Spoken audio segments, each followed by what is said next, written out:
Academia Falcons, la mejor. Academia Preuniversitaria Falcons. Calidad y exigencia. ¡Fuerza Falcons! Hola muchachos, muy buenos días. Nuevamente su profesor Nelson. En esta oportunidad vamos a tocar la cultura más poderosa del Horizonte Medio. Su nombre, el poderoso Imperio Wari. Muy bien. Resulta que Wari va a tener 4 etapas, muchachos. ¿Ya? Primero, por ejemplo, la etapa de su origen.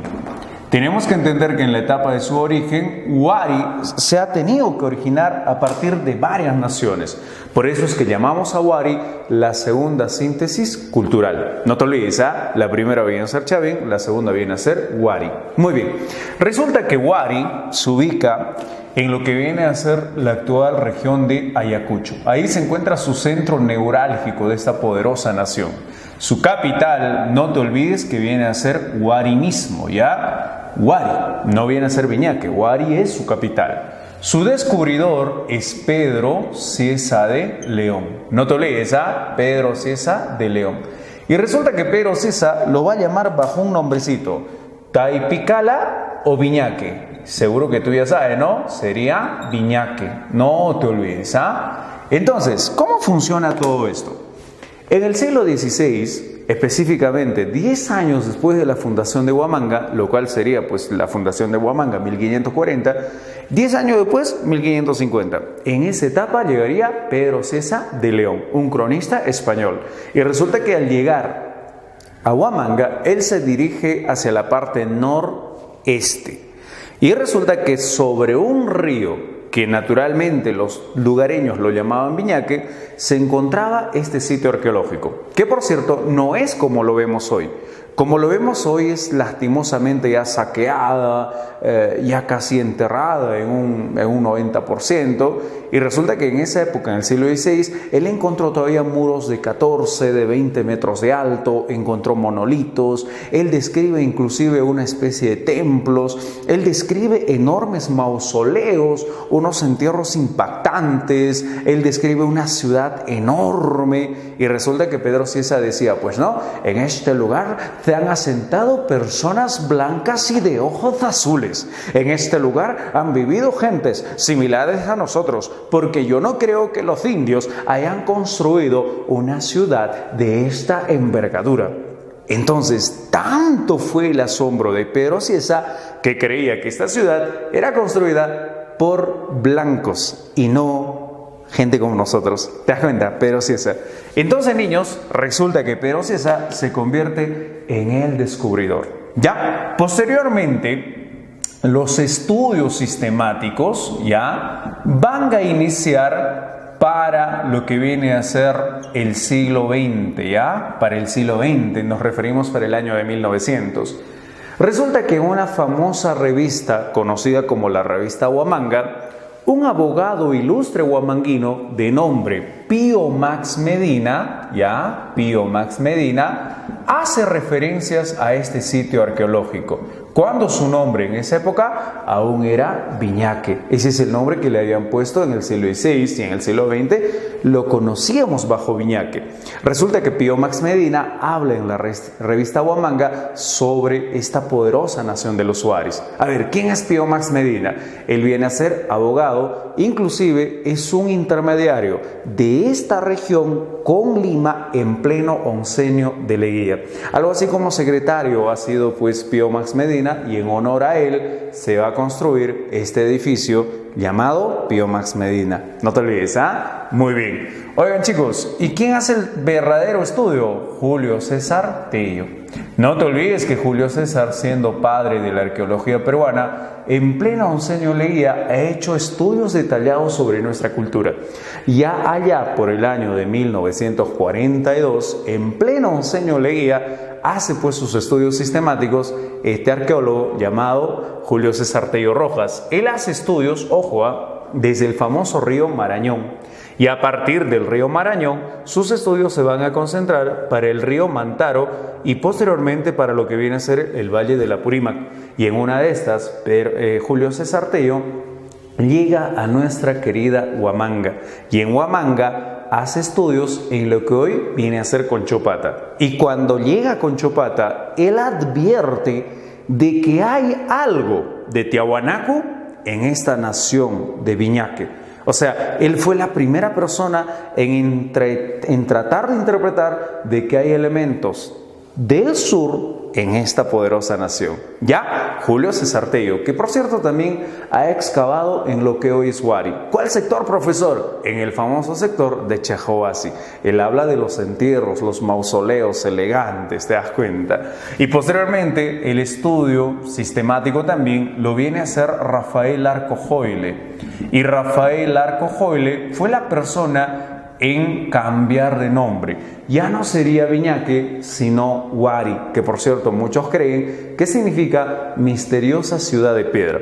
Entonces Rafael Arco Joyle da un gran avance también sobre Huari, y él menciona de que para originarse Huari seguramente tuvo algunas naciones como la ayacuchana, que sería Huarpa, la altiplánica, Tiahuanaco, la costense, Nazca. Y gracias a ello habría nacido esta poderosa nación de los Huaris. Fue Rafael Arco Joyle.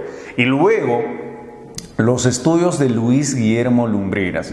Luis Guillermo Lumbreras fue la primera persona en plantear de que se trata de un imperio poderoso. Esta poderosa nación que tuvo gran expansión territorial durante el Horizonte Medio, o conocido bajo el nombre del Segundo Horizonte. Entonces Lumbreras, basado en estudios sumamente sistemáticos, se ha convertido en el máximo exponente de esta nación de Huari. Y luego de Lumbreras hubieron estudios como los norteamericanos, por ejemplo uno de ellos es William Isbell, que habla de los urbanismos Huari, de cómo los Huaris han tenido que aportar en el urbanismo durante el Horizonte Medio. Que por cierto él dice, ¿no? Todos los centros administrativos Huari tienen el mismo plano urbano, sobre todo de su capital. Fue William Isbell, no te olvides. Y luego pues los estudios de José Ochatoma Paravicino, que viene a hacer los estudios para lo que viene a ser Monjachayo y la parte de Chejoasi, y también el sector de Vegachayo y Jumojo. Y no hay que olvidarnos también los estudios que todavía lo sigue haciendo el arqueólogo norteño llamado Ismael Pérez Calderón, que es actualmente profesor de la Universidad Nacional San Cristóbal de Huamanga, que también ha dado grandes aportes a Huari. De entre ellos también hay estudiosos entre bachilleres, licenciados, magísters y doctores. Y hubieron misiones, ojo, a misiones norteamericanas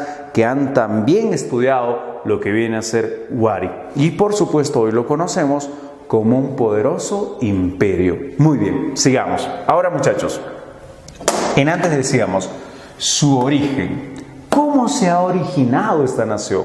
Sabemos que para su origen tiene que ver mucho la cultura ayacuchana llamada Huarpa, ¿ya?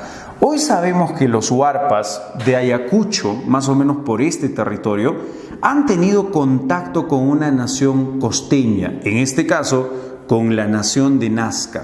Al tener contacto con Nazca, ellos han aprendido bastante. Por ejemplo, han aprendido su cerámica, su iconografía, sus dioses, sus costumbres, sus tradiciones. Y gracias a este aporte también se ha sistematizado el urbanismo en Ayacucho, ¿ya? Y también vamos a tener un aporte del sur, de una nación cerca al Titicaca llamada Tiahuanaco.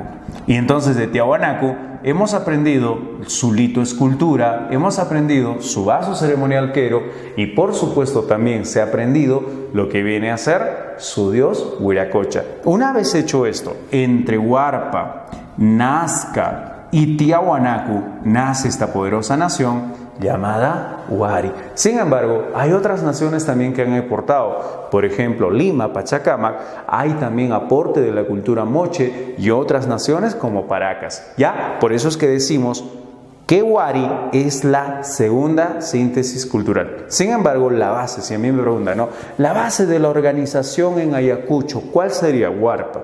Pero hoy los estudios, tal parece que están cambiando, porque ahora los estudios en Huari, nuestra capital, es más aporte Tiahuanaco. Por ejemplo, sus mausoleos, su litoescultura, su textilería, sus gorros, sus formas de expansión mediante la religión. Tal parece que ahora es Tiahuanaco. Ya, lo vamos debatiendo poco a poco.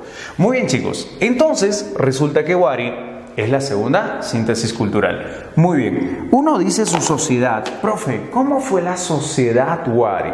Hoy sabemos que la sociedad Wari fue sumamente clasista. Arriba, en la cúspide de esta organización, se han encontrado los poderosos sacerdotes. Inclusive a la vez vienen a ser jefes militares y probablemente se haya practicado la famosa dualidad. Entonces arriba se encuentran pues los guerreros, sacerdotes que dominan la naturaleza mediante la astronomía, son reyes, y debajo de ella tenemos a los sacerdotes menores, debajo tenemos a los agricultores ganaderos, debajo tenemos a los que hacen el trueque y en la parte baja a los esclavos. No te olvides que Wari ha sido un estado sumamente paternalista y absorcionista. Muy bien. Oiga, profe, clasista, ¿qué más? Ha sido una sociedad elitista, ¿ya? Y su forma de expansión, ojo, ha sido mediante la violencia. Era un estado sumamente violento. Ahora, profe, ¿y su extensión? Bien. La extensión, por ejemplo, de la ciudad capital, del centro neurálgico, adivinen cuánto tiene. Tiene un promedio de las 2.000 hectáreas. Sí, 2.000 hectáreas. ¿Cuánto tiene una hectárea? Sabemos que una hectárea tiene un promedio de casi 10.000 metros cuadrados. Y si nosotros le multiplicamos con los 2.000, estamos hablando de una mega ciudad.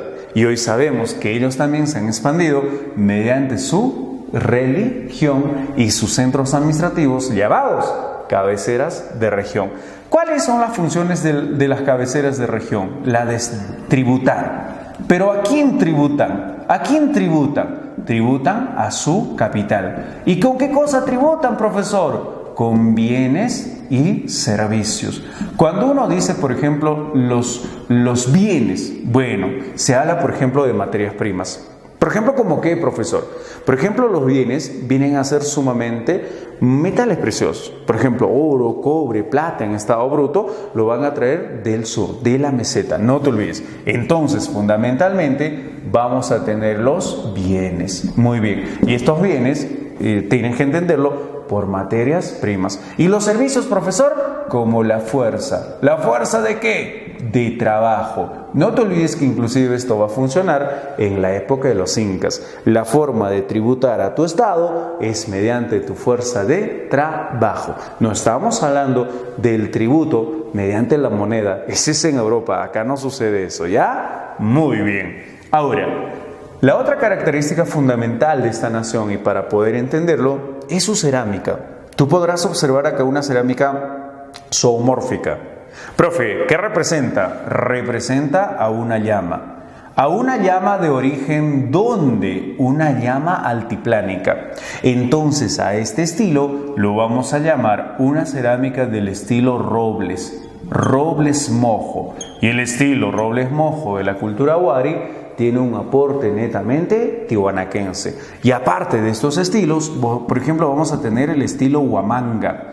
Oiga, profe, ¿y el estilo Huamanga qué? Es de origen utilitaria. Y cuando decimos utilitaria doméstica, nos referimos a ¿qué? Al vasito, al platito, al cuenco, a la botellita, etc. Todos los utensilios que vamos a tener en Huamanga, que vamos a tener en Wari, es del estilo Huamanga. Y aparte de eso, por ejemplo, tenemos el famoso estilo del Chaquipampa. ¿Ya? Profe, ¿qué es el estilo Chaquipampa? El estilo Chaquipampa pertenece a su época de apogeo. Pertenece a una cerámica sumamente bien decorada, sumamente muy bien hecha. ¿Dónde? En el famoso Conchopata. ¿Y qué significa esto? Significa de que nuestros Waris también han tenido cerámicas preciosas, finísimas, de un acabado sumamente cuidadoso. ¿Te das cuenta? Y también lo llamamos la cerámica imperial al estilo Chaquipampa. Profe, ¿y cuáles son las características de esa cerámica? ¿Cuáles son las características? Obviamente, aparte de todos sus estilos, hay muchas, ¿no? Las características fundamentales de estas cerámicas, por ejemplo, son hechas a moldes, ¿ya? Cuando uno dice los moldes, ¿a qué se refiere? Por ejemplo, en la cultura Wari, ha sido bastante cuidadoso la cerámica, la alfarería, a tal punto en que habían especialistas en esta materia.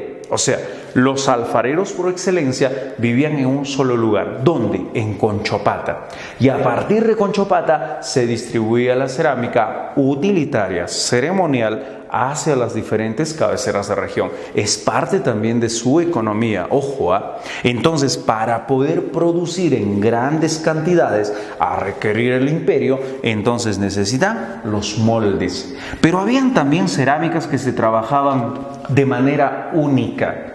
Entonces, por ejemplo, a estas cerámicas únicas, ¿cómo lo llamamos? Los modelados. Y cuando uno dice modelados, se refiere modelados a mano, ya que estas cerámicas van a ser únicas. Por ejemplo, no hay iguales. Y similares sí, pero iguales no. Pero ¿dónde vas a encontrar cerámicas iguales? Las vamos a encontrar mediante moldes.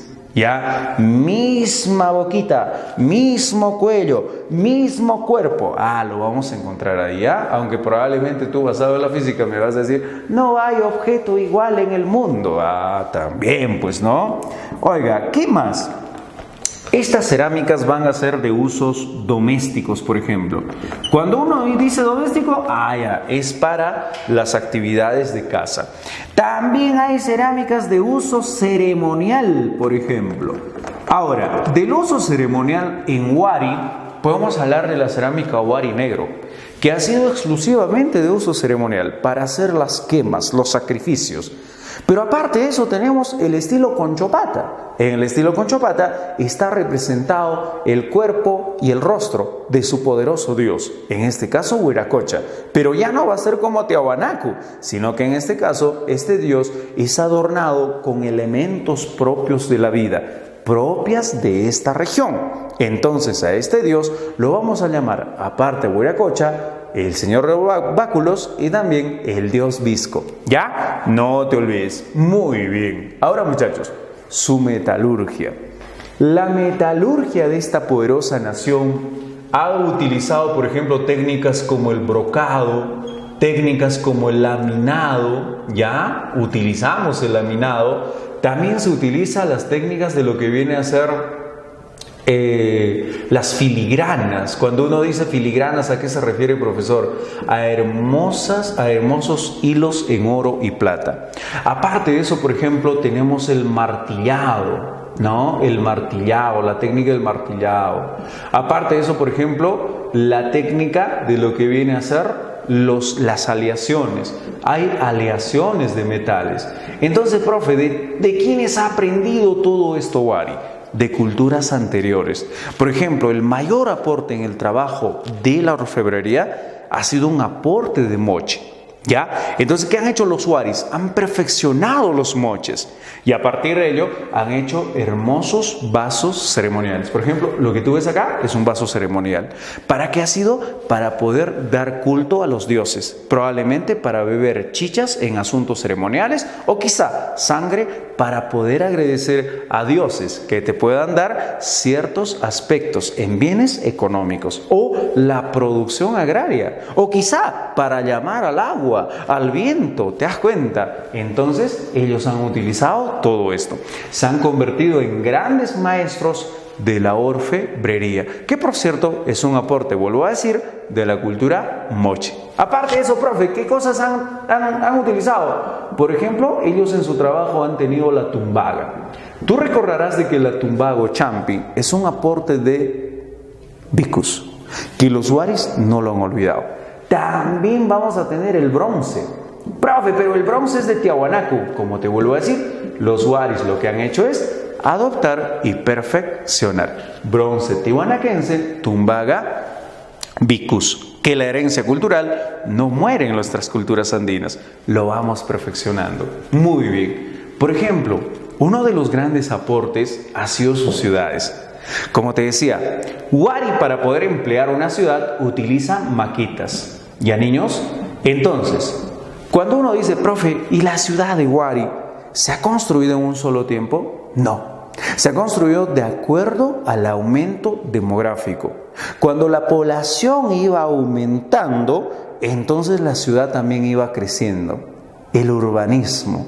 Como hoy, por ejemplo, Huamanga en la época colonial era 7 cuadras a la redonda. Luego va creciendo, vino la gente del campo, se ha agarrado terrenos y la ciudad va creciendo, ¿no?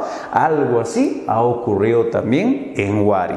Pero los centros administrativos, los centros ceremoniales más importantes ha sido vía maquetas. Entonces, nuestros Huaris, las ciudades lo han hecho mediante maquetas. O sea, en otras palabras, este habría sido su máximo aporte. A esto llamamos urbanismo. ¿Ya, muchachos? Muy bien. Entonces, los Huaris han tenido estos aportes fundamentales. Ahora, dentro de la misma ciudad tenemos barrios. ¿Ya, niños? Hay barrios, conocidos también como los sectores, ¿ya? Y dentro de ellas vamos a tener sectores muy importantes. Por ejemplo, tenemos el sector de Chejoasi, ¿ya? Profe, ¿qué se ha encontrado en Chejoasi? Hasta el momento sabemos en Chejoasi hay elegantes mausoleos, trabajos en piedras talladas de aporte, no Nazca, no Huarpa, sino tihuanaquense. ¿Ya? Aparte de eso tenemos el sector de Vega, el famoso Vegachayuf Mojo, conocido también como el Templo Mayor. Este sería su centro ceremonial más importante de Huari.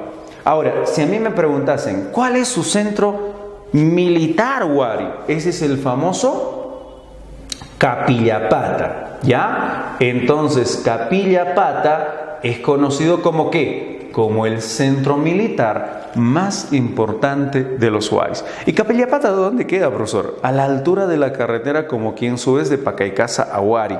Ahí lo vas a encontrar. Ya del pueblito de Pacaicasa, en la parte de arriba, tú lo puedes observar. Ese Capillapata. Aparte de eso, por ejemplo, tenemos el estilo de... el sector conocido bajo el nombre de lo que viene a ser Monjachayuk. Profe, ¿y Monjachayuk para qué? Bueno, en Monjachayuk ellos enterraban a sus muertos, ¿ya? En Monjachayuk por lo menos podemos encontrar a las vírgenes más importantes. Hechos en una ceremonia, los cuerpos van a ser depositados en este sector de Monjachayuk. Aparte de eso tenemos el famoso Moraduchayuk. Alguna vez algunos tesistas mencionaban que Moraduchayuk habría sido el centro neurálgico de esta nación, o sea, la capital central. Sí hay tesistas que lo afirman así. Aparte de eso, por ejemplo, tenemos San Cristóbal. Profe, ¿y San Cristóbal dónde está? A la altura de lo que hoy viene a ser la Cueva del Infiernillo. ¿Y qué han encontrado acá? Enormes pocitos. ¿Y para qué cosa? Para poder comunicarse con los astros. Hay una especie de pozos, ¿ya? ¿Tallados en qué? En roca. Ya, aparte de eso, la cueva, la famosa Cueva del Infiernillo, que seguramente tú has entrado a la Cueva del Infiernillo. Oiga, profe, ¿y cuántos metros tiene de profundidad? Un promedio de casi 34 metros. Muchos seguramente te han dicho, ¿no? Oiga, cuando uno entra a esta cueva del Infiernillo, tranquilamente puedes comunicarte con una de las iglesias más antiguas de Huamanga. Es falso. Oiga, si tú llegas a esa cueva, tranquilamente puedes llegar hacia el Cusco. Es falso, no es así. La cueva tiene pues un metraje de casi 34, que por cierto cuando uno ingresa es tremendo, es altísimo. Luego pues se va volviéndose corta, ¿no? Y mucho más pequeña. Y de ahí tienes dos ingresos, tanto para esta parte de la izquierda y tanto para la derecha. Y si tú vas por la derecha hay que bajar 2 metros y de ahí entre cuclillas tienes que entrar y el fin justamente está ahí. Profe, ¿y qué hay en la parte de profunda? Está la famosa diatomita, ¿ya? Y esta diatomita era para hacer yeso. Eso es probablemente lo que los huaris sacaban. Pero detrás de ello hay historias. Por ejemplo, una de ellas sobre el origen de una mujer y un varón que le va a dar origen a esta nación de los huaris. También se habla de mitos y leyendas relacionadas con la cueva. Y en otra oportunidad te lo voy a comentar, ¿ya? Muy bien. Aparte de eso, ¿cuántos sectores hay? Un promedio de 24 sectores hay en Huari. ¿Ya, chiquitos? Muy bien. Ahora, su religión es importantísimo en Huari. La religión de nuestros huaris está relacionado con lo que viene a ser el politeísmo, ¿ya? politeístas. Ahora, cuando uno dice politeísta se refiere a varios dioses, pero su dios principal es el poderoso dios Huiracocha. Anita Cook planteaba de que el dios Huiracocha del Horizonte Medio era diferente al dios Huiracocha del Intermedio Temprano. Es cierto, estos Huaris van a también institucionalizar a Huiracocha. Quiere decir que en el territorio del Horizonte Medio vamos a encontrar este dios Huiracocha no Llorón, sino el dios Visco. Entonces ha sido también parte de su dominio, su religión. Ya, o sea, en otras palabras, los Huaris han obligado a todas las naciones dominadas a que adoren a Dios Huiracocha. Bien, ahora su famoso templo. Este es el templo en forma de una D. Ya tú lo puedes observar. Y acá tenemos hornacinas. Ya, profe, ¿para qué son las hornacinas? Para depositar a los muertos. ¿Cómo? Sí. Nuestros Huaris convivían con sus muertos. ¿Cómo es eso, profe? Por ejemplo, los Huaris depositaban a cada una de estas hornacinas a sus señores que ya habían fallecido.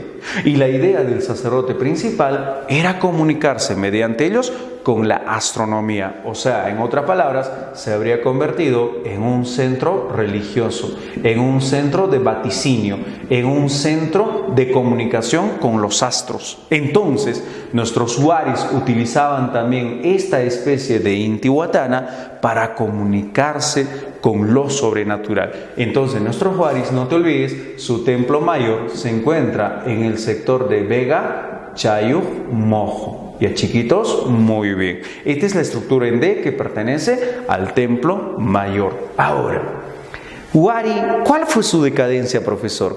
¿Qué pasó con Huari? ¿Cómo es que Huari, una poderosa nación, pudo haber llegado a su crisis? Y se habla de muchos factores, entre ellos, por ejemplo, el factor de la rebelión.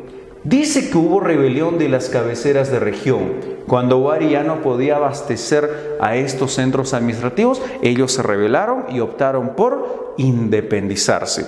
También se habla de los fenómenos, ya los fenómenos del Niño. Y estos fenómenos del Niño, ¿a quiénes ha afectado? Ha afectado fundamentalmente a las naciones de la costa, a sus centros administrativos. Ellos habrían sufrido estos fenómenos y Huari ya no los pudo controlar. También se habla, por ejemplo, de las independencias. ¿Las independencias de quién? De sus centros administrativos, producto de sus rebeliones y los descontentos con sus señores. También se habla de la lucha constante de la gente que no estaba dominado por Huari, y ellos habrían sido los principales promotores para la independencia de los esclavos Huari para poder ellos fundar sus propios estados. Por ahí se habla de que ellos habrían escapado de la cima de los cerros y habrían nacido los que comúnmente llamamos los chancas. Pero otros estudios dicen que también habría aparecido las enfermedades. Ya, este es el último estudio de la cultura Huari sobre las enfermedades, conocidos en el quechua bajo el nombre del Onjoy. ¿Ya? Y esta propuesta es muy brillante, por cierto, que habla de la enfermedad o una pandemia, de algo así, de una fiebre relacionada con la gripe. Y ellos habrían fugado a las partes altas. Y esta tesis pertenece a los hermanos Ernesto y Lidio Valdés, que por cierto es muy interesante. Muy bien, chicos. A manera de repasito, lo que vamos a tener en Huari es justamente su origen, como ya les habíamos dicho, luego viene su etapa de su expansión. Cuando Huari se va a expandir, va a dominar primero a las culturas costeñas. Luego tenemos su apogeo. Huari domina a la poderosa nación de Tiahuanaco y Huari se transforma en un poderoso imperio. Luego sería el final, la decadencia, lo que nosotros habíamos hablado. Oiga, profesor, ¿y esta tesis a quién corresponde? Los cuatro, o sea, origen, expansión, apogeo y decadencia. Esto pertenece a Dorothy Menzel, ¿ya? A Dorothy Menzel. Gracias a los estudios estratigráficos, fundamentalmente en los estudios de la cerámica y la alfarería, vamos a poder saber su famosa expansión, su apogeo, su decadencia de los Huaris. Bien, muchachos, para poder entender a los Huaris, cómo se han logrado expandir, cómo han dominado esas poderosas naciones, tenemos que entender su organización económica, política y social. Sabemos de que los Huaris se han ubicado a partir de Ayacucho, que se han expandido principalmente a la costa peruana. Tienes a los moches en el norte, en Lima en el sur, Nazca en Lima en el centro, Nazca en la costa sur y Tiahuanaco en la meseta. Lo que los Huaris han hecho es aprovecharse de la decadencia de las culturas de la costa. ¿Por qué? Porque acuérdate que las culturas de la costa son acosadas por constantes fenómenos del Niño. Y los Huaris lo que van a hacer es aprovechar de ello. Y gracias a ello los Huaris van a dominar a los moche, a los Lima, a los Nazcas. Sus centros administrativos de estas culturas mencionadas, los Huaris ahora lo que van a hacer es convertirla en centros administrativos ayacuchanos. Por ejemplo, así es como dominaron Huiracochapampa en el norte. Entonces, Huiracochapampa, ¿en qué se convierte? En su centro administrativo de los Huaris. También vamos a tener, por ejemplo, a San José de Moro. San José de Moro también va a ser ya dominio de Huari. Aparte de eso, también tenemos en el norte a Huacael Castillo por Huarmey Ancash. ¿Ya, niños? Entonces, ¿qué hacen los Huaris? Los Huaris es aprovechar a centros administrativos que alguna vez habían existido y sobre ella el dominio de los Huaris. Hay una superposición, ¿ya? Entonces los Huaris van a dominar de esta forma la costa. Y de ello se van a comunicar con el actual Ecuador. ¿Para qué? Para poder captar las famosas conchas marinas. ¿Para qué, profesor, me sirven las conchas marinas? Por ejemplo, el strombus es un instrumento para sacar sonido para la ceremonia. Y el espondylus, conocido bajo el otro nombre de los mullos, va a ser conchas de abanico fundamentales. ¿Para qué? Para poder hacer ceremonias. ¿Te das cuenta? Entonces los Huaris dominan el norte. Y en la parte del río Mantaro, ya para la parte del río Mantaro, van a dominar mediante Huarivilca. No te olvides que Huarivilca es un centro administrativo huari en el valle del río Mantaro. ¿Ya? Y luego también tenemos en la costa central a los Mala, a los Otusco. Ya, por ejemplo, va a dominar a lo que viene a ser Pachacamac. Acuérdate que alguna vez Pachacamac viene a ser capital de la cultura Lima, ¿sí o no? Pero en este caso ya va a ser dominio de Huari. También tenemos a lo que viene a ser Cahuachi. Y acuérdate que Cahuachi, en la clase anterior les había mencionado que Cahuachi era el lugar de los videntes. Entonces, capitales de naciones se van a convertir ahora en centros administrativos Huari. Ahora, para la parte de lo que viene a ser Ayacucho, cerca al Pampas, al Urubamba, ellos van a dominar, por ejemplo, con Jincamojo. ¿Ya? Jincamojo, que queda al sur de Ayacucho, que va a ser dominio enteramente Huari. También está en la parte del Urubamba, cerca de lo que viene a ser el valle del río de Vilcabamba, van a dominar a lo que viene a ser este lugar conocido bajo el nombre de Piquillacta. ¿Ya? Pero Piquillacta queda en la sierra del Cusco. También está en la parte ceja de selva Espiritupampa. ¿Ya? Entonces lo que los huarises hacen es dominar estas naciones y se convierten en cabeceras de región o centros administrativos. Entonces los Huaris por el norte llegarían a dominar hasta el Ecuador y por el sur habrían llegado hasta Moquegua. ¿Ya? Entonces los Huaris en Moquegua van a construir Cerro Baúl, un poderoso centro administrativo dominado por Huari. Mientras esto sucedía, vas a tener, por ejemplo, a Acapana, una ciudad muy importante, vas a tener a Pumapunku, ¿ya? Ciudades importantes. ¿De qué cultura era? De la cultura tiahuanaco. O sea, en otras palabras, mientras Huari se expandía hacia el norte, también Tiahuanaco se expandía hacia el norte. Tiahuanaco dominaba más allá del lago Titicaca, como que el Huari va a neutralizar la expansión cerca al Cusco, lo van a neutralizar, cosa que Tiahuanaco ya no se expande más. Entonces, lejos de expandirse Tiahuanaco, los huaris van achatando a Tiahuanaco, poco a poco, lo van haciendo retroceder. Y lo que alguna vez, orgullosamente, Tiahuanaco había dominado mediante enclaves todo el Titicaca, ahora será dominado por huari. Y en su etapa de apogeo, nuestros huaris se convierten en un poderoso imperio. Y lo que alguna vez era dominio de Tiahuanaco, ya será dominio de huari. Así es como huari se va a convertir en un imperio, en un estado absorcionista sumamente paternalista. Y va a dominar desde Ayacucho. No te olvides, si hay postulantes para Lima, a la Universidad Mayor de San Marcos o quizá la UNI, te comento, en tu prospecto lo has visto y dice el debate del imperio huari. ¿A qué se refiere este debate? Se refiere a que hay muchos arqueólogos que creen que huari no es imperio y hay arqueólogos que creen que huari es un imperio. Si nosotros postulamos a la UNCH, tenemos que tomar bastante en cuenta de que sí, huari es un imperio, pero por ahí Lima cuestiona este planteamiento. Te comento solamente con dos autores, fundamentales. Ruth Shadi alguna vez creía que huari no era imperio, pero hoy Shadi va aceptando que huari es imperio. Ahora tenemos a la Universidad Católica, a los arqueólogos polacos, en este caso Krzysztof Makowski. Makowski hace poco estuvo acá en Ayacucho, hizo un duro debate con Luis Guillermo Lumbreras. Por ejemplo, en resumen, Makowski decía: los huaris no son imperio como lo fue en Europa. Los huaris se han expandido gracias a una economía propia de acá, zona andina. Y los huaris no pueden ser imperio como lo fue en Roma. Y Lumbreras ahí en el debate le dice: usted no puede comparar el imperio romano con el imperio huari. Usted no puede comparar los sitios arqueológicos de Europa con los sitios arqueológicos de acá. Cada sitio arqueológico, cada nación se ha convertido en un estado expansionista de acuerdo a sus modos de producción propia. No puedes comparar la expansión romana con la expansión huari.